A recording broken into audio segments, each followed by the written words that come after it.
माझं नाव शीतल आहे. माझ्या 4 वर्षांच्या मुलीचं मी नुकतंच शाळेत नाव दाखल केलं होतं. ती शाळेतून घरी आली आणि मला पाहताच म्हणाली की मम्मी, आज मला पप्पा घ्यायला आले होते. मी व्हॅनने आले नाही, पप्पांनी मला घरी सोडलं. तिच्या या शब्दांनी माझ्या पायाखालची जमीनच सरकली. माझं मन आणि आत्मा थरथरला. माझी मुलगी असं काय बोलते? कारण माझ्या पतीला मरून 2 वर्ष झाली होती. 2 वर्षांपूर्वी त्यांना हृदयविकाराचा झटका आला आणि त्यांचा मृत्यू झाला. सत्य जाणून घेण्यासाठी मी शाळेच्या गेटवर लावलेला सीसीटीव्ही कॅमेरा तपासला. तिथलं दृश्य पाहून माझ्या डोळ्यांना विश्वासच बसला नाही.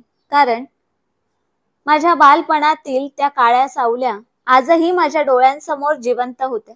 मी काहीही विसरू शकत नव्हते. मला सगळं स्पष्टपणे आठवत होतं. भूतकाळातील त्या वेदनादायी आठवणी कोण विसरू शकेल? आणि विशेषतः असा काळ ज्यात फक्त दुःख आणि वेदना याशिवाय काहीच मिळालं नव्हतं. मी 15 वर्षांची असताना माझ्या आईचं निधन झालं. आमच्या कुटुंबात आम्ही फक्त 3 जण होतो. माझे वडील, माझी आई आणि मी. मी त्यांची लाडकी मुलगी होते. माझ्या जन्मानंतर माझ्या आईला दुसरं मूल झालं नव्हतं. माझी आई माझी खूप काळजी घ्यायची. पण एके दिवशी अचानक तिची तब्येत बिघडली आणि ती या जगाला सोडून गेली. फक्त या जगालाच नाही तर मला आणि वडिलांना देखील एकटं सोडून गेली. किंवा खरं तर फक्त मलाच एकटी सोडून गेली. कारण माझ्या वडिलांनी तिच्या मृत्यूनंतर दुसरं लग्न केलं. त्यांना त्यांची नवी साथीदार मिळाली, पण माझ्यासाठी कोणीच नव्हतं. आईच्या मृत्यूनंतर सुरुवातीला वडिलांचं माझ्यावर खूप प्रेम होतं. ते मला खूप लाड करायचे, माझ्या जवळ झोपायचे. सगळं काही व्यवस्थित चाललं होतं. पण हा काळ लवकरच संपला. काही महिन्यानंतर मला एका अनोळखी स्त्रीचा सामना करावा लागला. माझ्या वडिलांनी दुसरं लग्न केलं आणि ही अनोळखी स्त्री आमच्या आयुष्यात आली. माझी सावत्र आई, म्हणजेच माझ्या वडिलांची दुसरी पत्नी. माझ्यासाठी सगळं नवीन होतं. मला स्पष्टपणे आठवतंय, जेव्हा ती पहिल्यांदा आमच्या घरी आली तेव्हा तिच्या डोळ्यात माझ्यासाठी प्रेम किंवा आपुलकी नव्हती. जणू मी तिच्यासाठी काहीच नव्हते, फक्त एक ओझं होते. तिने मला कधीच प्रेमाच्या नजरेने पाहिलं नाही आणि हळूहळू ही गोष्ट पूर्णपणे खरी ठरली. वडील हळूहळू बदलत गेले. जे वडील माझ्यावर प्रेम करायचे त्यांनी सावत्र आईच्या येण्याने सगळं लक्ष तिच्याकडे वळवलं. त्यांनी आपल्या मुलीला विसरल्यासारखं केलं. त्यांचं प्रेम आणि लक्ष फक्त त्या स्त्रीसाठीच राहिलं. मी शांतपणे सगळं पाहत राहायचे. वडील तिच्यासोबत हसायचे, तिच्यासोबत जेवायचे, रात्री तिच्या खोलीत तिच्यासोबत बसायचे आणि मी एकटी माझ्या चादरीत गुंडाळून झोपायचे. माझ्या आईने मला कधीच एकटं सोडलं नव्हतं. तिच्या मृत्यूनंतर ती जागा वडिलांनी घेतली होती. पण दुसरं लग्न झाल्यावर त्यांनी मला पूर्णपणे एकटं सोडलं. माझा प्रत्येक हट्ट, प्रत्येक इच्छा, प्रत्येक अश्रू निरर्थक ठरले. वडिलांचं प्रेम फक्त त्या स्त्रीसाठीच उरलं होतं. जेव्हा सावत्र आईला मुलगा झाला तेव्हा माझी घरातील स्थिती नोकराणीसारखी झाली. तिने वर्षभरातच मुलाला जन्म दिला. आता मी घरातील सगळी कामं करायची. भांडी घासणं, कपडे धुणं, झाडलोट करणं, अगदी स्वयंपाक करणंही माझ्या जबाबदारीवर आलं. सावत्र आई आपल्या मुलाला माझ्यावर सोपवायची. त्याला सांभाळणं, आंघोळ घालणं, रात्री जागून त्याची सगळी कामं करणं आणि दिवसभर घरातली कामं करणं, हे सगळं माझ्यासाठी रोजचंच झालं होतं. सावत्र आईच्या चेहऱ्यावर नेहमी एक विचित्र हास्य असायचं. पण जेव्हा वडील घरी नसायचे तेव्हा ती माझं जगणं असह्य करायची. तिच्या तोंडून निघणारे शब्द माझ्या हृदयात बाणासारखे लागायचे. ती म्हणायची की तू खूप अभागी आहेस. तुझ्या आईला खाल्लंयस आणि आता आम्ही दयेवर तुला सांभाळतोय. नाहीतर अशा मुली रस्त्यावर भटकतात. मी लहान होते, कमजोर होते, पण हे शब्द शांतपणे सहन करायचे. एकदा मी वडिलांसमोर सावत्र आईची तक्रार करण्याचा प्रयत्न केला तर ती रडत वडिलांजवळ बसली आणि म्हणाली की पहा, तुमची मुलगी माझ्यावर खोटे आरोप करते. वडिलांनी मला जवळ बोलावलं आणि म्हणाले की बेटा, तू खोटं का बोलतेस? सावत्र आई पुढे म्हणाली की हो, ही खूप खोटं बोलते, माझ्यावर आरोप करते. हिला आवर घालावं लागेल, नाहीतर ही आपलं नाव खराब करेल. तिच्या रडण्यावर वडिलांनी माझ्या गालावर जोरदार थप्पड मारली आणि म्हणाले की यापुढे माझ्याकडे तुझ्या आईची तक्रार घेऊन येऊ नकोस. ती तुझ्यासाठी किती करते, तुझी किती काळजी घेते, तुला आई बनून सांभाळते आणि तरी तू तिच्यावरच आरोप करतेस. त्या दिवशी माझ्या मनात खूप खंत निर्माण झाली. शाळाच माझा एकमेव आधार होती. तिथे काही तास मी मोकळा श्वास घ्यायचे. माझ्यासारख्या मुलींना हसताना पाहून माझं मन जळायचं. पण मी स्वतःला सांगायचे की एक दिवस मीही काहीतरी बनणार आहे. माझं आयुष्य बदले. पण तो दिवस कधीच येऊ दिला गेला नाही. मी 17 वर्षांची झाले तेव्हा एके दिवशी शाळेतून परतताना काही मुलांनी माझा रस्ता अडवला. ते घाणेरड्या गोष्टी बोलत होते, भांडण करत होते. मी पुढे जाण्याचा प्रयत्न केला पण त्यांनी मला अडवलं. मी घाबरले होते, थरथर कापत होते. मागे वळून पाहिलं तर कोणीच नव्हतं. अचानक मला एक आवाज ऐकू आला, अरे तिला हात लावू नकोस, नाहीतर तुझा हात मोडेल. तो रोहित होता. त्याने त्या मुलांना ढकललं आणि माझ्या समोर उभा राहिला. त्याने मला त्याच्या मागे लपण्याचा इशारा केला आणि त्या मुलांना पळवून लावलं. माझी नजर त्याच्यावर स्थिरावली.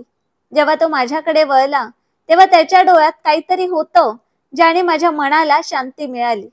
मी नजर खाली घेतली पण माझं हृदय प्रथमच एका अनोळखी धडधडीला अनुभवत होतं. त्या दिवसानंतर तो अनेकदा शाळेच्या वेळी माझ्या रस्त्यात भेटायचा. कधी तो लांबून मला हाय म्हणायचा तर कधी सावलीत उभा राहून माझ्याकडे पाहायचा. एके दिवशी त्याने मला विचारलं की तू कशी आहेस. तो माझ्याशी बोलण्याचं कारण शोधत होता.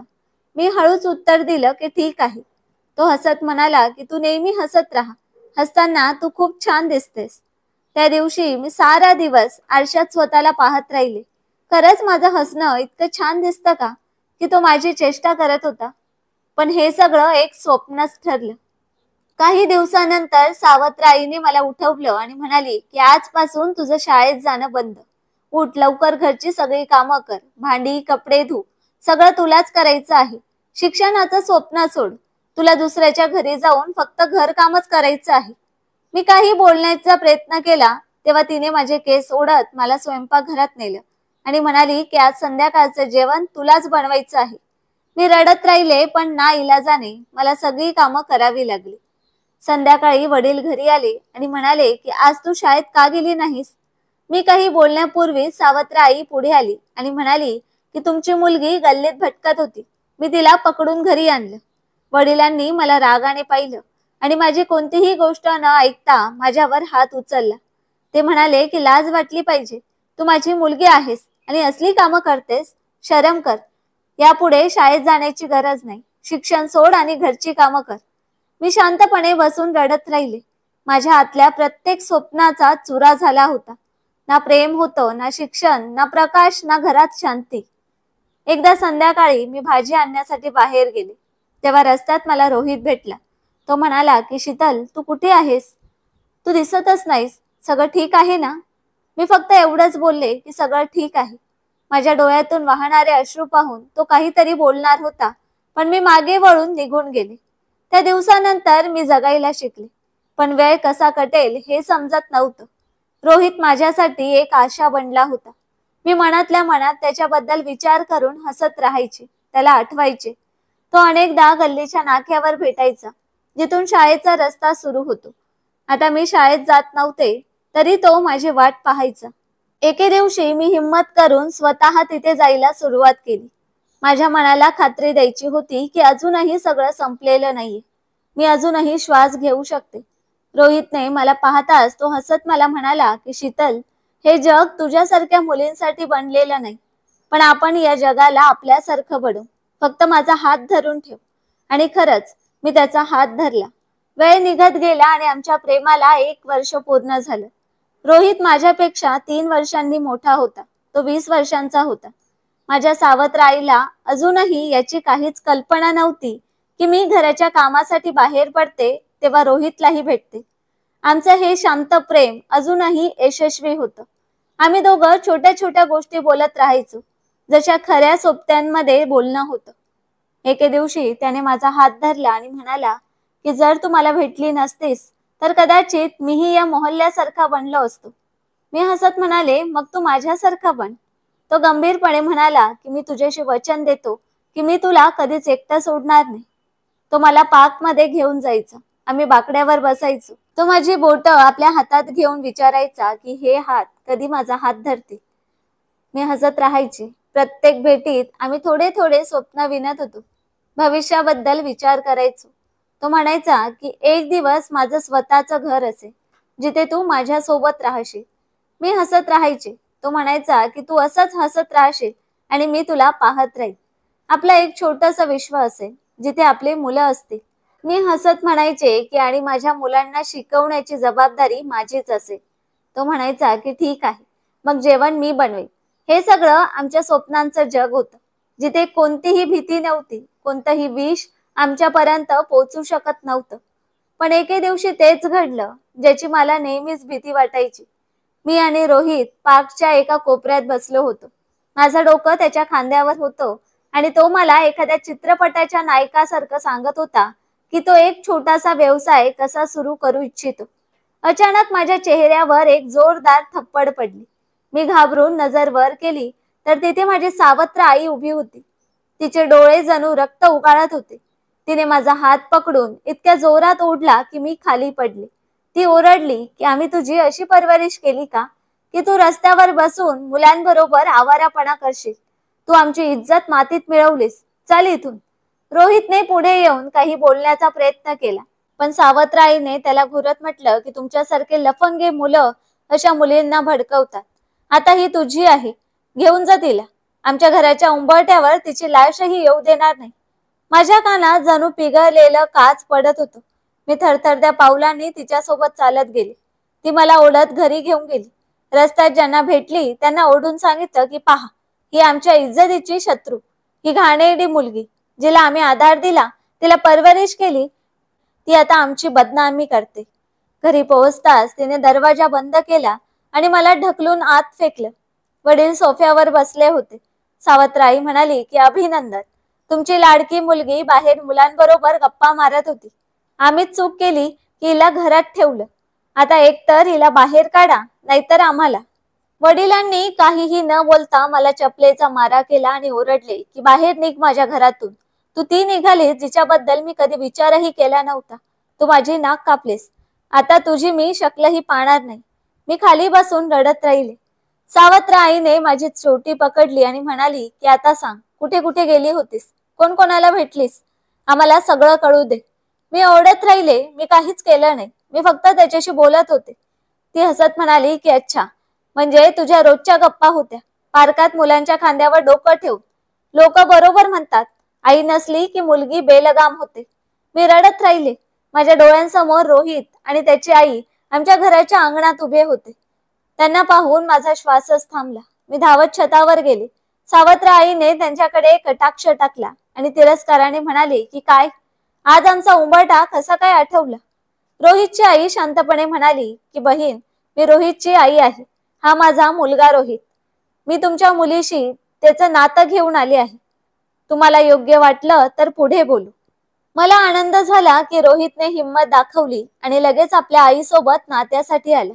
पण त्यांचं बोलणं पूर्ण होण्यापूर्वी सावत्राई हसत म्हणाली की कमाल आहे, नातं, आणि तेही या आवारा पण मुलीशी, जिला आम्ही कित्येकदा पार्कात मुलांबरोबर पकडलं. रोहितच्या आईच्या कपाळावर आठ्या पडल्या. त्या म्हणाल्या की बहीण, तुम्ही गैरसमज करताय. माझ्या मुलाची नियत स्वच्छ आहे. त्याने मला सगळं सांगितलंय. तो शीतलला इज्जतीने स्वीकारू इच्छितो. सावत्र आईचे शब्द कठोर होते. ती म्हणाली की पहा, आम्ही शरीफ माणसं आहोत. तुमचा मुलगा तर रोज आमच्या दारात भटकतो. रोहितने नजर वर करून पाहिलं आणि म्हणाला की आंटी, मी शीतलवर प्रेम करतो. आम्ही दोघं एकमेकांवर खुश आहोत. फक्त तुमची परवानगी हवी आहे. सावत्र आईने झटकन उत्तर दिलं की बकवास बंद कर. तुमच्यासारखे मुलं प्रेम करत नाहीत, मुलींना फसवतात. शीतल भोळी आहे. तू तिला आपल्या जाळात अडकवलायस. रोहितच्या आईने पुन्हा मवाळ शब्दात सांगितलं की बहीण, आमची नियत वाईट असती तर आम्ही नातं घेऊन आलो नसतो. तेवढ्यात वडिलांचा आवाज गरजला. बस, खूप झालं. बाहेर निघा माझ्या घरातून. मी माझ्या मुलीचं लग्न एखाद्या आवारा पण मुलाशी करणार नाही. मी छतावर उभी होते. माझे हात थरथरत होते. हृदय धडधडायचं विसरलं होतं. सावत्र आई पुन्हा ओरडली की आणि ऐक, जर या मुलाची सावलीही शीतलवर पडली तर आम्ही त्याला पोलिसांच्या स्वाधीन करू. रोहितने माझ्याकडे एकदा पाहिलं. माझ्या डोळ्यात अश्रू होते. तो स्वतःला सावरत नजर खाली घालून आपल्या आईचा हात धरून दाराकडे निघाला. मी खाली येऊ शकले नाही. माझे पाय जणू जमिनीला चिकटले होते. वडिलांचा राग आकाशाला भिडला होता. ते आत येताच दटावले की शीतल, उद्धट मुलगी, कुठे आहेस तू? बाहेर निघ. मी जणू भानावर आले आणि धावत खाली गेले. माझे पाय थरथरत होते, पण चेहरा साफ होता की मी काही चुकीचं केलं नाही. मी म्हणाले की बाबा, माझं ऐका, मी काही चुकीचं केलेलं नाही. त्यांनी मला पाहताच जोरदार थप्पड मारली, ज्याचा आवाज खूप मोठा होता. सावत्र आई म्हणाली की तू आमची इज्जत मातीत मिळवलीस, मोहल्ल्यात आमचं डोकं खाली केलंस. तुला काय कमी होतं की तू मुलांबरोबर भटकत होतीस? मी अश्रूंनी डोळे भरून म्हणाले की बाबा, तो रोहित आहे. त्याने इज्जतीने माझा हात मागण्यासाठी नातं पाठवलं होतं. सावत्र आई ताडकन ओरडली, इज्जतीने? अरे शीतल, बेशर्मपणाची ही मर्यादा असते. आज जेव्हा मी तुम्हा दोघांना पार्कात बसलेलं पाहिलं तेव्हा मला लाज वाटली. तू त्याच्या मिठीत होतीस. अरे हे दिवस पाहण्यापूर्वी मी मेलीच असते. वडिलांनी खुर्चीवर जोरात हात मारला. मी काही बोलणार तेवढ्यात त्यांनी मला थांबवलं आणि म्हणाले की आता मी तुझ्या तोंडून एक शब्दही ऐकणार नाही. जर तो मुलगा पुन्हा या घराजवळ आला तर लक्षात ठेव, मी तुला जीवाने मारेन. माझ्या कानात फक्त एकच शब्द घुमत होता की तू माझी इज्जत मातीत मिळवलीस. मी शांत उभी राहिले. आतून ओरडायचं होतं, सगळं सांगायचं होतं, पण जीभ बंद झाली होती. फक्त डोळे अश्रूंनी बरसत होते. दुसऱ्या दिवशी सावत्र आईंनी नात्याच्या बाईला बोलावलं आणि मोठ्या आवाजात म्हणाली की कसंही करा, आजच हिचं नातं पक्क करा. काळा कुट्ट, लंगडा, म्हातारा किंवा तरुण कोणीही चालेल. मला हिचे नखरे आता सहन होत नाही. हिने आमची नाक कापली आहे. मी हिला आता घरात जास्त दिवस सहन करू शकत नाही. त्या स्थळ सुचवणाऱ्या बाईने माझ्याकडे पाहिलं आणि म्हणाली की मुलगी तर चेहरा पाहता साधी वाटते. सावत्र आईने नाक मोडत म्हटलं की मुलांबरोबर पार्कात भटकणारी कोणाला साधी वाटणार?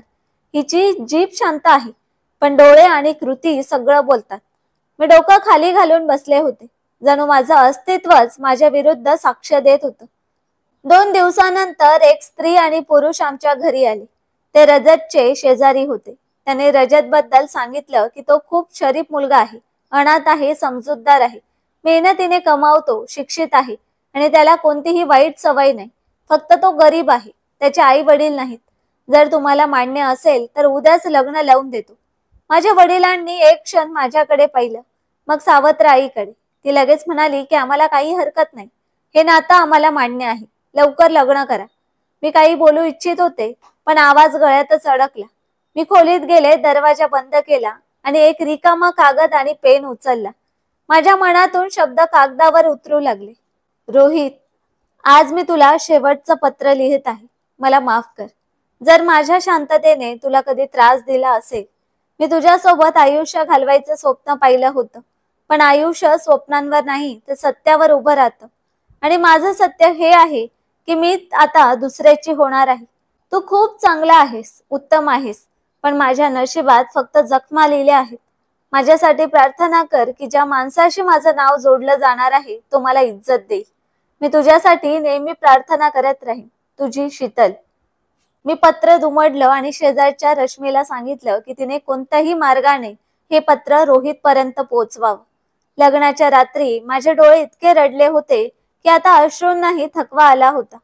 साध्या कपड्यांमध्ये मी खोलीत बसले होते, नजर खाली घालून. रजत आत आला आणि एका कोपऱ्यात बसला. काही क्षण शांततेत गेले. मग तो म्हणाला की मला माहित आहे की तुझं मन कुठेतरी लागलं होतं. कदाचित अजूनही तेच आहे. मी जबरदस्तीने कोणाच्याही हृदयावर ताबा मिळवू इच्छित नाही. मी काही वेळ शांत राहिले, मग म्हणाले की रजत, मी तुला मनापासून स्वीकारलं आहे. फक्त मला थोडा वेळ हवा आहे, ज्यामुळे मी माझ्या जखमांवर मलम लावू शकेन. मला तुझ्याबद्दल कोणतीही तक्रार नाही, ना कोणताही राग आहे. फक्त माझ्या तुटलेल्या अस्तित्वाला सावरायला थोडा संयम हवा आहे. त्याने हळूच उत्तर दिलं की मला कोणतीही घाई नाही. तू माझं नशीब आहेस आणि मी माझ्या नशिबावर संयम ठेवायला शिकलो आहे. त्या क्षणी मी प्रथमच एखाद्या पुरुषाच्या डोळ्यात माझ्यासाठी प्रेम आणि सन्मान पाहिला. त्याच्या डोळ्यात ना लालसा होती, ना दावे होते, फक्त एक शांत विश्वास होता. जणू तो म्हणत होता की शीतल, तुझ्या होकाराशिवाय मी कोणताही दावा करणार नाही. तुझी इच्छा असेल तितकं आणि तुझ्या इच्छेप्रमाणेच मी वाट पाहीन. त्या क्षणी मला प्रथमच वाटलं की परमेश्वराचा प्रत्येक निर्णय आपल्या काही ना काही भल्यासाठीच असतो. सुरुवातीच्या दिवसात मी फक्त शांत राहायचे, आणि तो आपल्या मर्यादेत राहायचा, मी माझ्या मर्यादेत. पण प्रत्येक दिवस एक नवीन पैलू घेऊन यायचा. रजतची नम्रता, त्याच्या शब्दांचा सुकून आणि माझ्या बोलण्याला प्रश्न न विचारता ऐकून घेणं, हे सगळं हळूहळू माझ्या मनात उतरत गेलं. एका रात्री मी त्याला जेवणानंतर चहाचा कप देताना विचारलं की रजत, तुला कधी असं वाटलं आहे का की तू एकटा आहेस? त्याने हलक्या हास्यासह माझ्याकडे पाहिलं आणि म्हणाला की एकटेपणा तेव्हा जाणवतो जेव्हा आजूबाजूला आवाज असतात पण मनात शांतता असते. मी तर नेहमीच शांततेत वाढलो आहे. मी आश्चर्याने विचारलं की शांततेत कसं? तो म्हणाला की मी अनाथ आश्रमात वाढलोय. माझ्या आई वडिलांचा चेहराही मला आठवत नाही. मी 5 वर्षांचा असताना मला अनाथ आश्रमाच्या दारात सोडल्या गेलं. रजत हे नावही मला अनाथ आश्रमातील लोकांनी दिलं.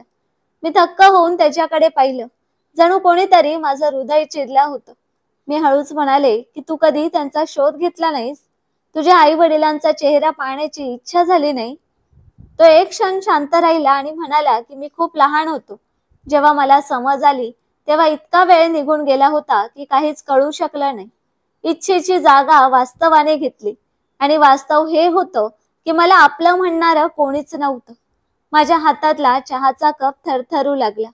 मी नजर खाली घालून फक्त एवढंच म्हणाले की मी तुझ्याबद्दल फारच कमी जाणते, पण आज जे कळलं त्याने माझ्या मनात तुझ्यासाठी खूप मोठी जागा बनवली.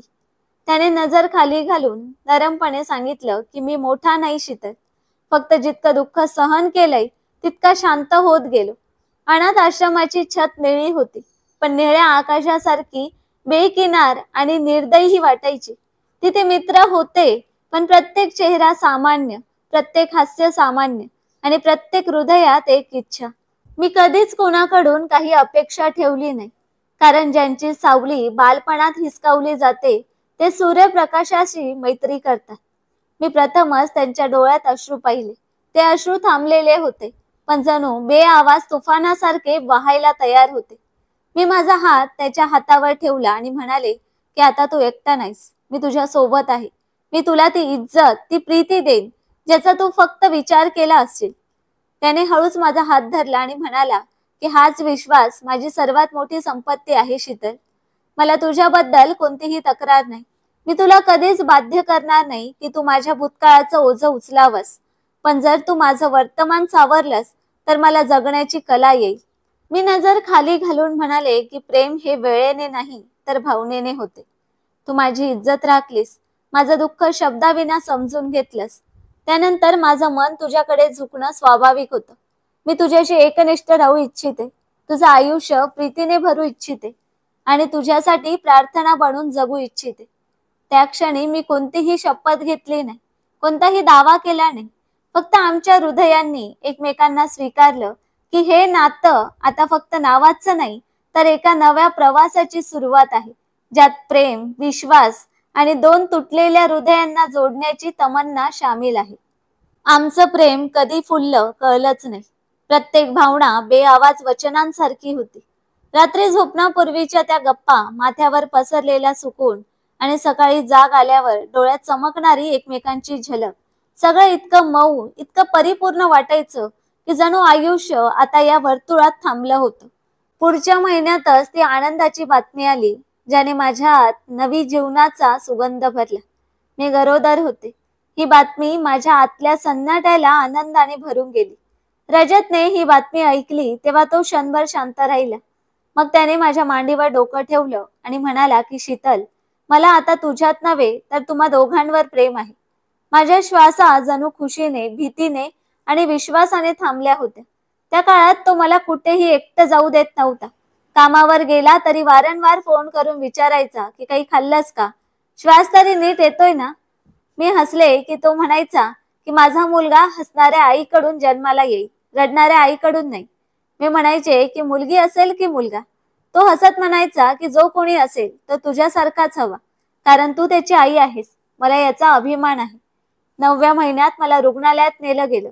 रजत माझ्या सोबत बसला होता, माझी बोटं हातात धरून माझ्यासाठी प्रार्थना करत होता. तो म्हणाला की शीतल, आज प्रथमच मला भीती वाटते. असं वाटतंय की मी तुम्हा दोघांना गमावणार नाही ना, फक्त तुम्ही सुखरूप राहा. आणि मग तो क्षण आला जेव्हा माझी मुलगी माझ्या छातीला लागून श्वास घेत होती. रजतच्या डोळ्यातून सतत अश्रू वाहत होते. त्याने माझ्या कपाळाचं चुंबन घेतलं आणि म्हणाला की हा क्षण अविस्मरणीय आहे. शीतल, मला वाटतंय की मी आज पूर्ण झालोय. सगळं ठीक चाललं होतं. आयुष्य प्रेमाच्या वर्तुळात फिरत होतं आणि त्या वर्तुळात आमची स्वप्नही सामील होती. पण अचानक एका रात्री रजतच्या छातीत दुखायला लागलं. त्याने छातीवर हात ठेवला आणि म्हणाला की शीतल, हृदयात काहीतरी टोचतंय. माझे होशच उडाले. मी त्याला तातडीने रुग्णालयात घेऊन गेले. वाटेत तो माझा हात धरून म्हणत होता की शीतल, माझ्या मुलीची काळजी घे. ती तुझ्यासारखी मजबूत बनू दे. तुझ्यासारखी डोळ्यात विश्व सामावणारी.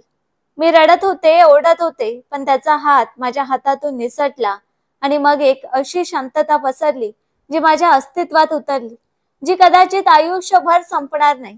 रुग्णालयाच्या पांढऱ्या बिछाण्यावर त्याचं शरीर निर्जन पडलं होतं, पण त्याची पकड माझ्या हृदयावर अजूनही तितकीच घट्ट होती. काहीच दिवस उलटले. माझे अश्रू अजून सुकलेही नव्हते. तेव्हा फोन वाजला. सावत्र आईचा आवाज ऐकू आला. ती म्हणाली की ऐकलंय, तुझा नवरा मेला. आता इकडे परत येण्याची स्वप्न पाहू नकोस. आम्ही तुला विदा करून आमचं कर्तव्य पूर्ण केलं. आता तू आणि तुझी मुलगी आम्हाला तोंड दाखवू नकोस. मी शांत राहिले आणि मनात विचार केला की मी परत का जाईन? तिथे माझ्यासाठी काय उरलं आहे? जिथे फक्त माझ्यासाठी आरोपच आरोप आहेत आणि दुसरं काहीच नाही. मी माझ्या मुलीला, नेहाला छातीशी कवटाळून विचार करत राहिले की आता आयुष्य मला कुठे घेऊन जाईल. पण एक गोष्ट नक्की होती की मी रजतच्या मुलीला अशी स्त्री बनवेन जी कोणापुढेही झुकणार नाही. डोळ्यात डोळे घालून बोले. सुरुवातीचे दिवस कठीण होते. काहीच समजत नव्हतं. नाही खाण्याची चिंता, नाही कपड्यांची. फक्त नेहाला मांडीवर घेऊन रजतच्या शेवटच्या शब्दांचा विचार करायचे की माझी मुलगी तुझ्यासारखी मजबूत बनू दे. मी स्वतःला वारंवार सांगायचे की शीतल, ही मुलगी तुला तुटलेला पाहू शकत नाही. हळूहळू मी स्वतःला सावरलं. नेहा मांडीवर असायची आणि मी हृदयात दुःख घेऊन प्रत्येक दार ठोठावलं. कपडे शिवायला शिकले. एक जुनी शिलाई मशीन विकत घेतली आणि मोहल्ल्यातील बायकांना सांगितलं की तुमच्या मुलांचे कपडे माझ्याकडे शिवायला द्या. मी कमी पैसे घेईन आणि चांगलं काम करेन. सुरुवातीला एक दोन बायका आल्या. कोणी दुपट्टा दिला, कोणी साडीचा पेटीकोट, कोणी ब्लाऊज. त्या म्हणायच्या की शीतलबाई, तुझी शिलाई खूपच स्वच्छ आहे. मी शांतपणे काम करायचे. वेळेचं चाक असंच फिरत होतं. शिलाईच्या रात्री दिवसांमुळे मला हवामानाचाही अंदाज येत नव्हता. फक्त मशीनच्या सुईत अडकलेल्या स्वप्नांसह 4 वर्ष निघून गेली. नेहा 4 वर्षांची झाली आणि मी तिचा जवळच्या शाळेत प्रवेश घेतला. प्रवेश अर्ज भरताना, पित्याचं नाव लिहिताना माझे हात थरथरले. डोळ्यांसमोर रजतचा तो कापणारा हात आणि त्याचे शेवटचे शब्द आले की माझी मुलगी तुझ्यासारखी मजबूत बनू दे. मी अश्रू पुसले, अर्ज जमा केला आणि नेहाचा छोटासा हात धरून तिला शाळेच्या गेटवर उभी केलं. ती माझ्याकडे पाहून म्हणाली की मम्मी, मी रोज शाळेत जाईन ना? मी मान हलवली आणि म्हणाले की हो बेटा, तू रोज शाळेत जाशील, शिकशील, पुढे जाशील. ती म्हणाली की मग मी मोठी होऊन तुझ्यासारखं काम करेन. मी तिला प्रेमाने कवटाळलं आणि म्हणाले की नाही बेटा, तू तुझ्या आईसारखी होणार नाहीस. तू माझ्यापेक्षा खूप मोठी होशील. तुझ्यासाठी शिलाई मशीन नाही, तर तुला तर पेन उचलायचं आहे आणि शिक्षणाचा पोशाख घालायचा आहे. शाळेच्या पहिल्या दिवशी मी दाराबाहेर उभी राहिली. जोपर्यंत तिचा शेवटचा तास संपला नाही, ती बाहेर आली तेव्हा आनंदाने चित्कारत होती. ती म्हणाली, मम्मी, आज शिक्षकांनी मला स्टार दिला आणि सांगितलं की नेहा खूप हुशार मुलगी आहे. मी मनातल्या मनात म्हणाले की बेटा, तू जन्माला आल्यापासूनच हुशार आहेस. तू तुझ्या आईच्या अस्तित्वाला पुन्हा जगण्याची कला शिकवलीस. रात्री ती पुस्तकं उघडून म्हणायची की मम्मी, मला हे शिकवा. थकलेल्या हातांनीही तिच्या आवाजाने मी जिवंत व्हायचे. मग प्रत्येक सकाळचं एक नित्यक्रम बनलं. मी तिला तयार करायचे, स्वतः मशीनवर बसायचे. ती शाळेत जायची आणि परत येऊन मला दिवसभराच्या गोष्टी सांगायची. त्या दिवशी नेहा शाळेतून घरी आली तेव्हा तिच्या चेहऱ्यावर एक वेगळंच हास्य होतं. तिने बूट काढले आणि खोडकरपणे माझ्या जवळ येऊन बसली. मी मशीन बंद केली आणि विचारलं, काय ग बेटा, आज माझी मुलगी इतकी आनंदी का आहे? ती हळूच म्हणाली की मम्मी, तुला माहिती आहे, आज पप्पा मला भेटायला आले होते. माझ्या हातातून धाग्यांचं नकळ खाली पडलं. हृदयाची धडधड एका क्षणासाठी थांबली. मी घाबरून म्हणाले, काय म्हणालीस? ती म्हणाली की हो हो पप्पा आले होते. तिने मासूम शब्दात सांगितलं, पण शाळेच्या गेट जवळ उभे होते. मी सुट्टीच्या वेळी बाहेर आले तेव्हा त्यांनी मला हाक मारली, नेहा बेटा. मग ते माझ्या जवळ येऊन म्हणाले की मी खूप मोठी झाली आहे. त्यांनी विचारलं की मला चित्रकला येते का. मी म्हणाले नाही. मग त्यांनी सांगितलं की ते मला शिकवतील. मी म्हणाले की मम्मी रागवतील. तर ते म्हणाले की बेटा मम्मीला सांगू नकोस, हे आपलं गुपित आहे. तिचं बोलणं ऐकून मी तिचा हात घट्ट धरला आणि विचारलं की नेहा, त्याने तुला हात तर लावला नाही ना बेटा. ती हसत म्हणाली की नाही मम्मी, ते फक्त बोलले आणि थोड्या वेळाने निघून गेले. मी खूप अस्वस्थ झाले. सारा दिवस बेचैन राहिले. दुसऱ्या दिवशी सकाळी मी नेहासोबत तिच्या शाळेत गेले. गेटवर उभ्या असलेल्या चौकीदाराला विचारलं की इथे कोणता अनोळखी माणूस येतो का, जो मुलींशी बोलतो. तो म्हणाला नाही मॅडम, असं कोणी येत नाही. सगळे पालकच मुलांना घ्यायला येतात. तुम्ही कोणाबद्दल बोलताय. मी त्याला काही उत्तर दिलं नाही आणि थेट प्राचार्यांच्या खोलीत गेले. दरवाजा उघडून म्हणाले की मॅडम, मी नेहाची आई आहे. मला तुमच्याशी महत्वाची गोष्ट बोलायची आहे. तुम्ही मला गेट जवळच्या सीसीटीव्ही फुटेज पाहू द्याल का. प्राचार्य माझ्याकडे आश्चर्याने पाहत म्हणाल्या की काय झालं मॅडम, तुमची अडचण काय आहे. मी खोल श्वास घेतला आणि म्हणाले की माझी मुलगी सांगते की तिचे मृत पिता इथे येतात तिला भेटायला. प्राचार्य चकित होऊन म्हणाल्या की मृत पिता. मी म्हणाले की हो, माझ्या पतींचं निधन 4 वर्षांपूर्वी झालं. जर कोणी अनोळखी व्यक्ती तिला बेटा म्हणत असेल तर मला जाणून घ्यायचं आहे की तो कोण आहे. मला खूप कठीण जात आहे हे समजणं की तो कोणता अनोळखी माणूस माझ्या मुलीच्या मागे लागला आहे. कदाचित तो कोणी अपहरण करता असेल. प्राचार्य म्हणाल्या की ठीक आहे मॅडम, आम्ही तुम्हाला मदत करू. त्यांनी कर्मचाऱ्यांना बोलावलं आणि कालचं सीसीटीव्ही फुटेज काढलं. व्हिडिओ सुरू झाला आणि नेहा गेट मधून बाहेर येताना दिसली. कॅमेऱ्याच्या कोपऱ्यात एक पुरुषाची आकृती उभी राहिली. मी त्याचा चेहरा पाहिला आणि माझा श्वासच थांबला. माझ्या डोळ्यांना विश्वासच बसला नाही. तो दुसरा कोणी नव्हता तर रोहित होता. तोच चेहरा, तीच नजर, त्यात अजिबात बदल झाला नव्हता. तो नेहाकडे झुकून तिच्याशी काही बोलत होता. मग हसला आणि हाताने काही इशारा करून 2 पावलं मागे जाऊन निघून गेला. दुसऱ्या दिवशी मी शाळेच्या सुट्टीच्या वेळेपूर्वी गेट जवळ पोहोचले. मी गेट मागच्या भिंतीच्या सावलीत उभी राहिले. सुट्टीची वेळ झाली आणि मुलं बाहेर येऊ लागली. मग तो आला. गेट पासून थोड्या अंतरावर उभा राहिला.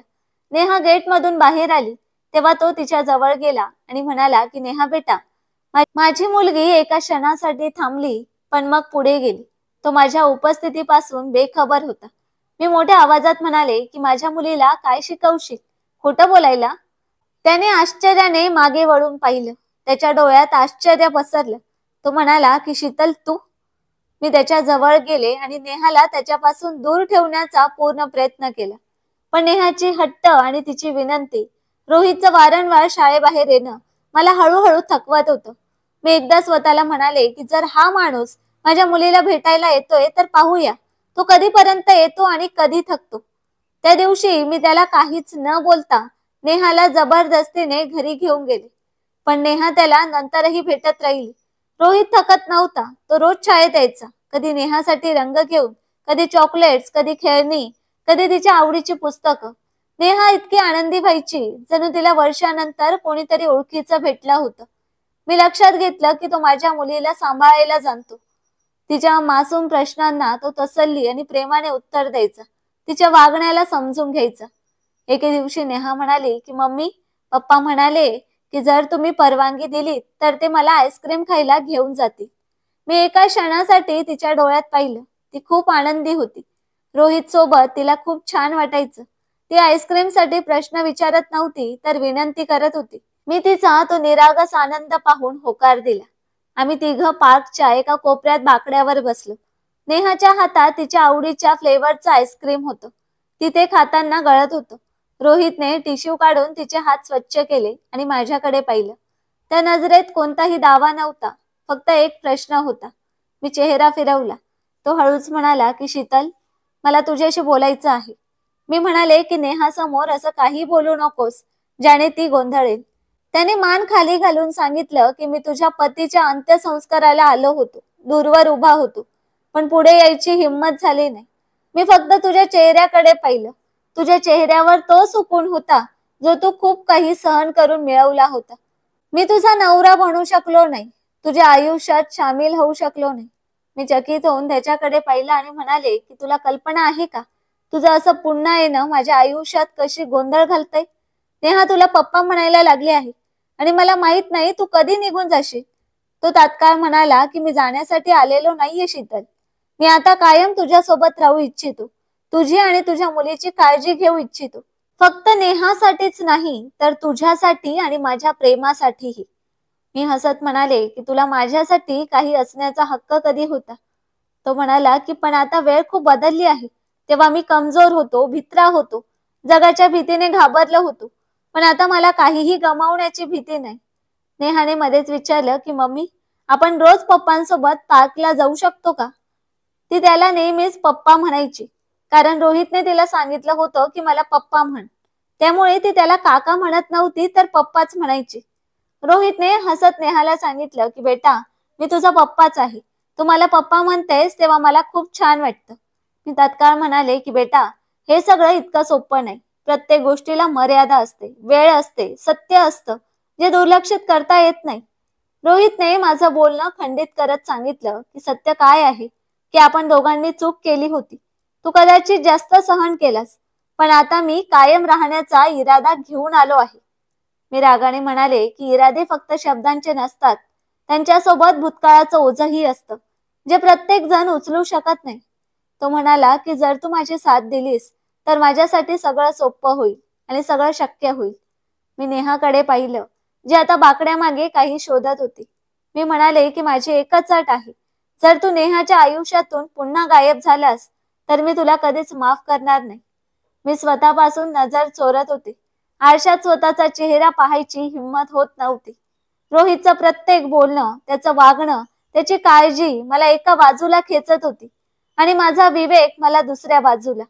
मी एकदा स्वतःला विचारलं की हे सगळं चुकीचं आहे का, आणि पुढच्या क्षणी उत्तर दिलं की हो, कदाचित चुकीचं आहे, कारण मी अजूनही कोणाची तरी विधवा आहे. ज्या माणसाची पत्नी होते तो आता या जगात नाही, पण त्याच्या नावाशी जोडलेली माझी निष्ठा अजूनही जिवंत आहे. पण रोहितची उपस्थिती त्या निष्ठेचे श्वास हळूहळू हिसकावत होती. तो माझ्या आत एक मऊपणा मिसळत होता, जो मी वर्षानंतर अनुभवत होते. तो रोज संध्याकाळी डाळ ठोठवायचा आणि म्हणायचा की शीतल, नेहाला बाहेर घेऊन ये, कुठेतरी फिरायला जाऊ. मी त्या निमित्ताने त्याच्या सोबत जायचे. एकदा मी म्हणाले की तुला माझ्याबद्दल सहानुभूती आहे की काहीतरी वेगळं. तो गंभीरपणे म्हणाला की शीतल, सहानुभूती लहान मुलांमध्ये वाटते. मी तुझ्यासोबत राहू इच्छितो, प्रत्येक दिवस, प्रत्येक क्षण. मी ठामपणे म्हणाले की हे सगळं सोपं नाही रोहित. मी दररोज माझ्या मृत पतीच्या आत्म्याच्या शांतीसाठी प्रार्थना करते आणि संध्याकाळी तुझ्यासोबत चहा पिते. तुला वाटतं हे माझ्यासाठी साधी गोष्ट आहे. तो म्हणाला की मग तू हे सगळं बाध्यतेने करतेस का. मी शांत झाले. त्याने माझ्या हाताकडे इशारा करत सांगितलं की हा हात मी धरला नव्हता, पण प्रत्येक वेळी तूच पुढे केलास. शीतल, तुला स्वतःशी लढण्याची गरज नाही. मी तुला बाध्य करत नाही. त्या रात्री मला झोप आली नाही. मी फक्त करवटी बदलत राहिले. माझ्या पतीच्या आठवणी, त्यांचं बोलणं, त्यांच्यासोबत घालवलेला प्रत्येक क्षण जणू चित्रपटासारखा माझ्या डोळ्यांसमोर फिरत होता. त्याचबरोबर रोहितची उपस्थिती, त्याचं बोलणं, त्याची शांतता, त्याची मदत, नेहाला दिलेलं प्रेम, त्याच्याशी जोडलेलं हास्य, सगळं त्या चित्रपटाचा भाग बनलं होतं.